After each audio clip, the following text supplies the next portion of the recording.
नमस्कार, जय हिंद, वंदे मातरम। दोस्तों, स्वागत आप सभी का शीर्षों ऑनलाइन क्लास के इस बेहतरीन प्लेटफॉर्म पे।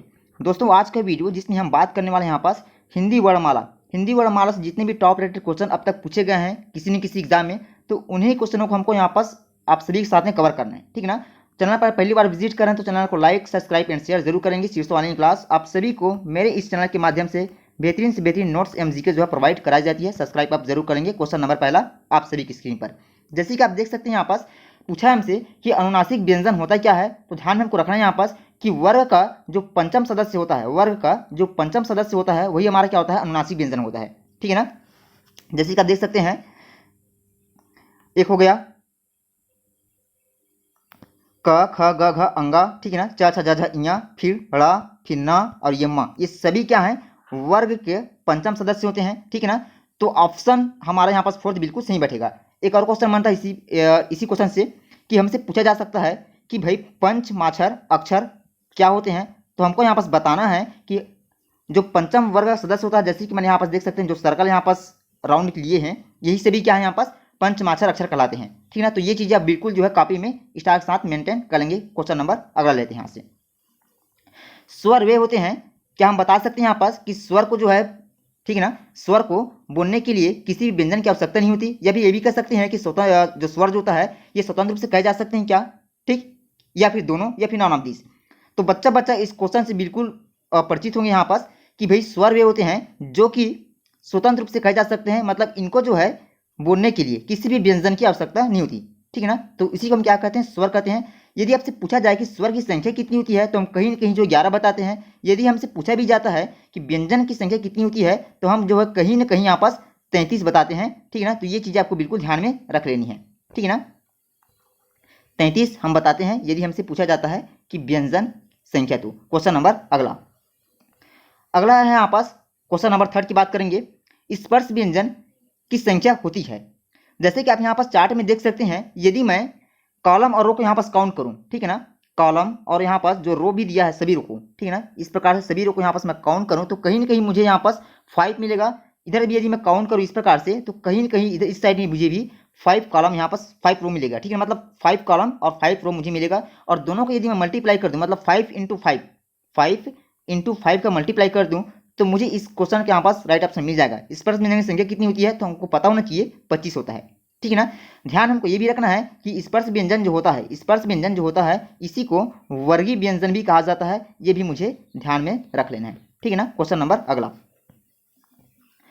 अगला यहाँ पास लेखन के आधार पर वर्ण कितने प्रकार होते हैं। सबसे पहले हम यही जान लेते हैं कि वर्ण के होते कितने हैं, ठीक है ना। फिलहाल हमसे यहाँ पास पूछा गया है लेखन के आधार पर, लेकिन हमको ये भी जानना जरूरी है ना, सिर्फ वर्ण भी पूछ दी कि हिंदी वर्णमाला में वर्ण कितने प्रकार होते हैं। तो हमको पता होना चाहिए कि हिंदी वर्णमाला में कितने होते हैं, यहाँ पास 52 होते हैं, ठीक है ना। तो ध्यान में ये भी रखना है, यदि आपसे पूछा जाएगा लेखन के आधार पर तो भी हमारा 52 ही आएगा। कितना आएगा, 52 ही आएगा। वही आपसे ये पूछ दिया जाए कि भाई उच्चारण के आधार पर कितने होते हैं क्या वर्ण, तो हम यहाँ पास ये तो बताएंगे 44, ठीक है ना, या तो 44 बताएंगे या फिर हम बताएंगे 48, ठीक। तो ये चीज़ आपको ध्यान में रखनी है। ऑप्शन में आपको या तो 44 दिया रहेगा या फिर 48 दिया रहेगा यदि पूछा जाएगा उच्चारण के आधार पर तो, ठीक है ना। क्वेश्चन नंबर अगला, अयोगवाक की संख्या होती है। क्वेश्चन नंबर 5 हमसे पूछा है। जल्दी से अपने आंसर बताएंगे, यहाँ पास जल्दी से कमेंट्स करेंगे कि अयोगवाक इनकी जो संख्या होती है कितनी होती है, ठीक है ना। तो देखिए यहाँ पास यदि हमसे पूछा गया इसमें अयोगवाक तो इनकी जो संख्या होती है हम यहाँ पास बताएंगे ऑप्शन नंबर जो फर्स्ट हमारा 2, इसको हम यहाँ पास लॉक करेंगे ऑप्शन नंबर, ठीक है ना। ऑप्शन नंबर फर्स्ट के अनुसार 2 हमारे यहाँ पास बिल्कुल सही ऑप्शन बैठेगा। अब देखिए यहाँ पास यदि हम अयोगवाक की बात करते हैं इसमें तो एक होता है हमारा अम होता है, दूसरा क्या होता है तो अहा होता है, ठीक है ना। एक होता है अम, दूसरा होता है अहा। जो अम होता है इसी को हम क्या कहते हैं तो इसी को अनुस्वर कहा जाता है। क्या कहते हैं, इसी को अनुस्वर कहते हैं। दूसरी बात यदि हम करें किसकी, अहा की, तो इसको जो है विसर्ग कहा जाता है। तो ये सारी चीज जो है आप बिल्कुल अपने माइंड में सेट कर लो, ठीक है ना। क्वेश्चन नंबर अगला, हिंदी वर्णमाला में अल्प प्राण होते हैं। तो हमको पता होना चाहिए कि हिंदी वर्णमाला में जब भी ऐसा क्वेश्चन बने आप सभी के लिए, जब भी ऐसा क्वेश्चन बने कि हिंदी वर्णमाला में अल्प प्राण क्या होते हैं, ठीक है, तो हमको पता होना चाहिए कि वर्ग का जो प्रथम, तृतीय और पंचम सदस्य होते हैं, ठीक है ना, वर्ग का तृतीय और जो पंचम सदस्य होते हैं, प्रथम तृतीय पंचम, ठीक है ना, दोनों चीज आपको ध्यान रखना है। कौन कौन सा मैं आपको बता देता हूँ यहाँ पास।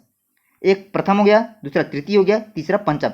ये तीनों सदस्य क्या होते हैं, हमारा जो है अल्प प्राण के अंतर्गत आते हैं। तो ये चीज़ आप बिल्कुल ध्यान में रख लें, ठीक है ना। और साथ ही इसमें जो है यदि हम बात करते हैं किसकी, अंतस्थ व्यंजन की बात करें, ठीक है ना।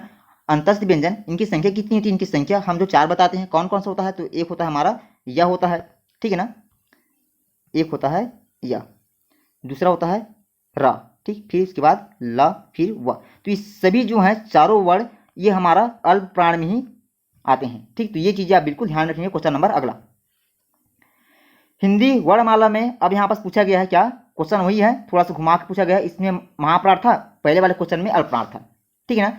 तो हमको पता होना चाहिए कि जो यहाँ पास वर्ग बचा है कौन कौन सा बचा है, तो एक द्वितीय वर्ग बचा था और एक जो है चतुर्थ वर्ग बचा था, ठीक है ना। तो ये दोनों जो है किस में आते हैं, तो महाप्राण में आते हैं। आप देख सकते हैं क छ, ठीक है, ठ थ, फिर इसके बाद यहाँ पास फ। उसी प्रकार इसमें घ ज ढ थ, उसके बाद ये भ, ये सभी किस में आते हैं, तो ये हमारा द्वितीय और चतुर्थ वर्ग के सदस्य आते हैं। इस नाम से यहाँ पास ऑप्शन नंबर हमारा जो है सेकंड यहाँ पास बिल्कुल सही रहेगा, सॉरी सेकंड नहीं थर्ड वाला, ठीक है ना। और साथ ही इसमें जो है यदि हम बात करते हैं किसकी, ऊष्म व्यंजन, तो ऊष्म व्यंजन इसके अंतर्गत हमारा एक आता है स आता है, ठीक है ना, वही फिर स मिलेगा षटकोण का, फिर स आएगा और एक होता है अ। ये तीनों वर्ण जो है ऊष्म व्यंजन के अंतर्गत आते हैं। और ऊष्म व्यंजन ये सभी वर्ण जो है ये महाप्राण में ही जोड़े जाते हैं। तो ये चीज़ आपको ध्यान में रखनी है, ठीक है ना।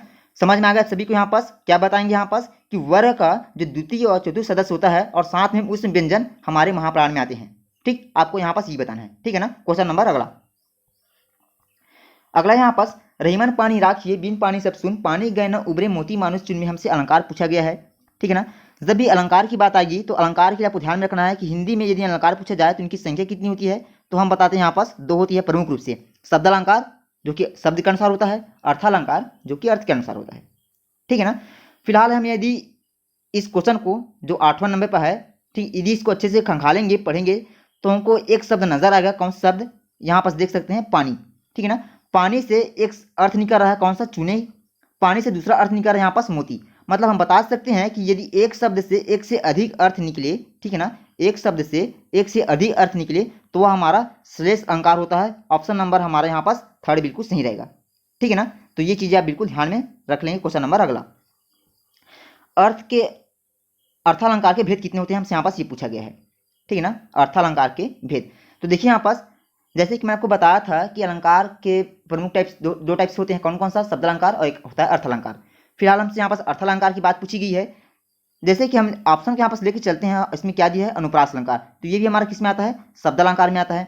यमक अलंकार किस में आता है, तो ये भी हमारा शब्द अलंकार में ही आता है। वही हम श्लेष अलंकार की बात करें तो ये भी हमारा किस में आता है, शब्द अलंकार में ही आता है। तो बच गया हमारा ऑप्शन नंबर थर्ड उपमा अलंकार, ये हमारा किस में आएगा, अर्थालंकार में आएगा, ठीक है ना। क्वेश्चन नंबर अगला, अलंकार का शाब्दिक अर्थ क्या है, जरा जवाब देंगे यहाँ पास कि अलंकार का शाब्दिक अर्थ हम किसको बता सकते हैं। क्या हम उसमें वस्त्र की बात कर सकते हैं, या आभूषण की बात कर सकते हैं, या चीर की बात कर सकते हैं, या फिर हम उपमा की बात कर सकते हैं, ठीक है। तो हमें पता होना चाहिए जब भी अलंकार की बात आए तो अलंकार ये सिर्फ और सिर्फ जो है आभूषण की ओर ही इशारा करेगा, ठीक है ना। इस नाम से यहाँ पास क्वेश्चन नंबर 10 का जो सेकंड ऑप्शन हम इसको बिल्कुल सही ठहराएंगे, ठीक है ना। क्वेश्चन नंबर अगला, कंठ ध्वनि है यहाँ पास।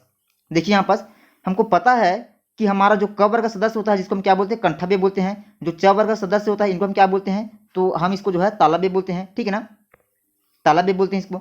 जो ट वर्ग है इसको मूर्धाम बोलते हैं, ठीक है ना। उसी प्रकार जो त वर्ग है उसे क्या बोलते, दंत बोलते हैं। प वर्ग को हम क्या बोलते हैं, ओष्ठ बोलते हैं। तो फिलहाल हमसे पूछा इसमें कंठ ध्वनि कौन सी है, तो जैसे कि आप देख सकते हैं यहाँ पास क है, ठीक है ना। तो हमारा ऑप्शन यहाँ पास चला जाए किसके साथ में, क के साथ में इसको लॉक करेंगे, ठीक है ना। क के साथ हमारा इसको लॉक हो करेंगे। ऑप्शन नंबर 11 का जो राइट ऑप्शन बैठेगा ये चला जाएगा ऑप्शन नंबर फर्स्ट के साथ में, हमारा बिल्कुल सही रहेगा। क्वेश्चन नंबर अगला, ओष्ठ ध्वनि है। अभी मैंने आपको बताया था कि जो हमारा पंचम वर्ग जो सदस्य होता है इस प्रकार से, ठीक है ना, ये हमारा क्या होता है, सभी जो है ओष्ठ ध्वनि में आते हैं ये, ठीक है ना। तो फिलहाल देखेंगे यहाँ पास हमारा फ हो गया, ठीक, प हो गया, फ हो गया, ब हो गया, भ, फिर ये म। देखिए इसमें कौन सा इसमें जो है वर्ण इससे मैच कर रहा है ऑप्शन से। तो हम बता सकते हैं कि इसमें जो है क्या है हमारा सही ऑप्शन, बता देंगे जल्दी से अपने कमेंट्स देंगे यहाँ पास कि ओष्ठ ध्वनि हमसे पूछा गया है तो जल्दी बताएंगे। तो यहाँ पास इस क्वेश्चन का राइट ऑप्शन किसके साथ में चला जाएगा यहाँ पास, ठीक है ना। इस क्वेश्चन का यहाँ पास राइट ऑप्शन हम बता सकते हैं प और म के साथ में, ठीक है ना। तो यहाँ पास थोड़ा टाइपिंग में मिस हो गया मुझसे भी, मुझे यहाँ पास दोनों ऑप्शन एक ही क्वेश्चन में यहाँ पर नहीं देना था, ठीक है ना। दोनों ऑप्शन जो है एक ही क्वेश्चन में नहीं देना था। ठीक है, तो यहाँ पर ध्यान रखेंगे। यहाँ पास थोड़ा सा जो क्वेश्चन नंबर 3 है इसमें आप डालेंगे यहाँ पर डालेंगे झा कर लेंगे। ठीक है ना, थर्ड पॉइंट में यहाँ पर थोड़ा सा झा कर लेंगे। राइट ऑप्शन हम इसको देंगे किसके साथ में, प के साथ में। ओस्ट की बात पूछी गई तो ये वाला हमारा जो वर्ड इसमें बिल्कुल सही रहेगा। ठीक है ना, आप यहाँ पर थोड़ा सा डालेंगे झा करके। ठीक है ना, ऑप्शन नंबर 3 में। ठीक है ना, तो थोड़ा सा सही बन जाएगा आप सभी के लिए भी। क्वेश्चन नंबर अगला ले लेते हैं। इनमें से अघोष ध्वनि हमसे पूछा गया है। ठीक है ना, ये भी काफ़ी जो बेहतरीन क्वेश्चन है, यहाँ पास काफ़ी ट्रेंडिंग क्वेश्चन है। ठीक है ना, अघोष ध्वनि की बात हमसे पूछा गया है, तो समझिए यहाँ से। यदि हम बात करते इसमें चार्ट को लेकर, तो वर्ग का जो प्रथम व द्वितीय सदस्य होता है वही हमारा क्या हो जाता है, यहाँ पास अघोष ध्वनि कहलाएगा। इस नाम से यहाँ पास ऑप्शन नंबर फर्स्ट को यहाँ पास लॉक करेंगे। ठीक है ना, देख सकते हैं यहाँ पास ये वर्ग का प्रथम सदस्य और ये द्वितीय सदस्य, ये दोनों क्या है यहाँ पास, यही जो है हमारे अघोष ध्वनि के अंतर्गत आते हैं। ठीक है ना, तो ये चीज़ आप ध्यान रखेंगे यहाँ पास। अच्छा, अब यहाँ से एक और थोड़ा सा पॉइंट बनेगा यहाँ पास। साथ ही साथ अघोष ध्वनि की यदि बात आ रही है तो इसमें जो है जो ऊष्म व्यंजन होता है, ठीक है ना, जो ऊष्म व्यंजन होता है, ऊष्म व्यंजन कौन कौन सा, स, ठीक है, फिर यहाँ पास बताएंगे हम स, फिर स, फिर ह। ठीक है, तो इसमें जो है 3 वर्ण जो है हमारा अघोष ध्वनि से जुड़ता है।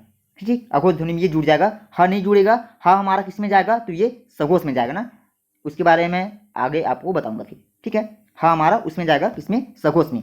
और 3 जो है इसमें स और ये ह। ठीक, तो ये तीनों जो है हमारा अघोष में ही रहता है। तो ये चीज़ें आप बिल्कुल ध्यान में रखेंगे। क्वेश्चन नंबर अगला, आप जो है एक बार इस जो यहाँ पर चार्ट दिख रहा है उसको एक बार जरूर स्क्रीनशॉट ले लेंगे। ठीक है ना, क्योंकि क्वेश्चन यहीं से बनते हैं ज़्यादातर।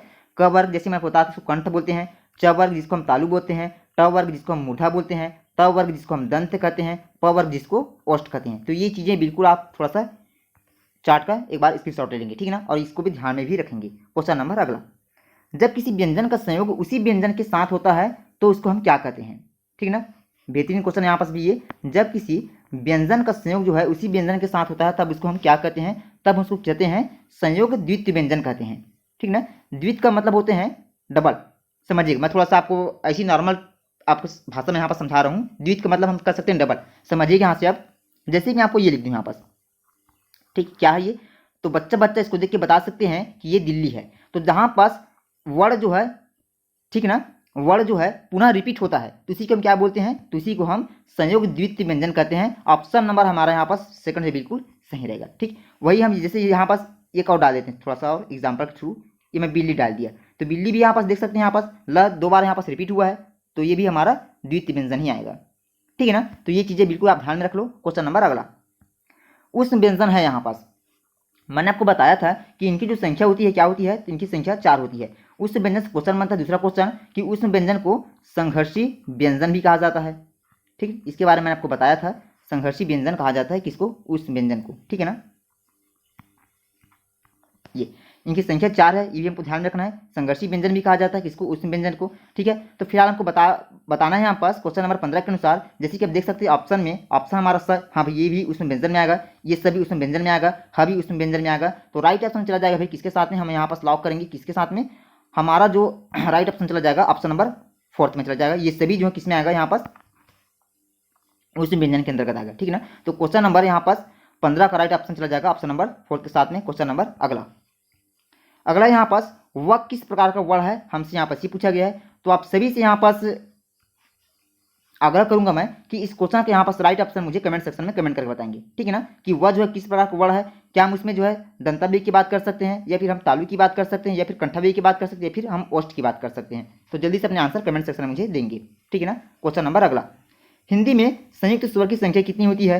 तो मुझे पता होना चाहिए कि हिंदी में संयुक्त स्वर की संख्या जो होती है कितनी होती है, 4 होती है करके। कौन कौन सी होती है, तो एक होता है हमारा, एक होता है छ, ठीक है ना, छ, फिर त्र, फिर ज्ञ, और एक होता है स्र।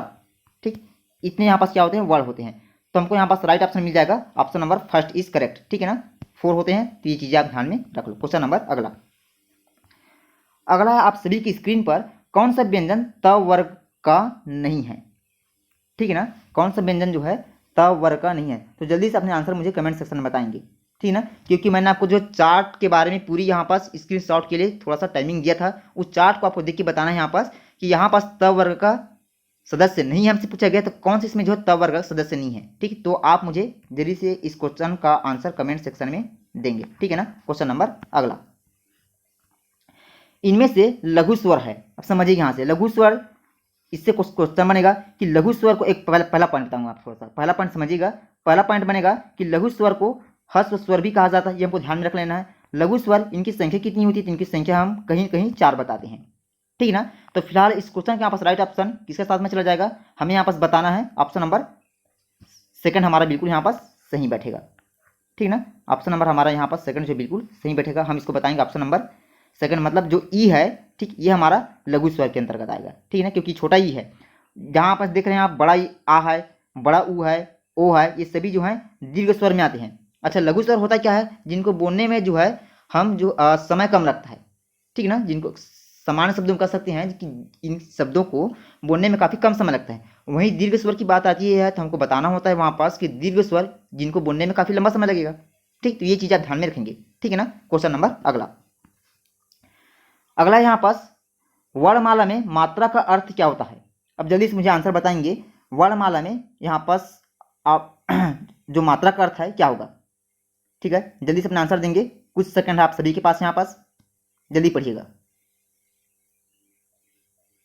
तो देखिए यहाँ पास इस क्वेश्चन के यहाँ पास जो राइट ऑप्शन होगा ये चला जाएगा हम यहाँ पास ऑप्शन नंबर जो सेकंड, इसको हम लॉक करेंगे। ठीक है ना। वर्ण के उच्चारण में लगने वाला समय क्या होता है, हम इसको बिल्कुल से बता सकते हैं कि ये हमारा एक मात्रा के अर्थ की अभिव्यक्ति करेगा। ठीक, तो ये चीज़ आप ध्यान में रखेंगे, बिल्कुल स्टार्ट में ये क्वेश्चन कई बार रिपीट हुआ है। ठीक है ना। क्वेश्चन नंबर 20 बिल्कुल आपको ध्यान में यहाँ पास रखना है। ठीक है, तो आज की वीडियो में बस इतना ही, फिर मिलेंगे इसी वीडियो के साथ, तब तक के लिए जय हिंद, वंदे मातरम। चैनल पर पहली बार विजिट करें तो चैनल को लाइक, सब्सक्राइब एंड शेयर जरूर कर लेंगे। शीर्षों ऑनलाइन क्लास आप सभी के परिवारों की एक बार पुनः जो है जय हिंद, वंदे मातरम, वेलकम।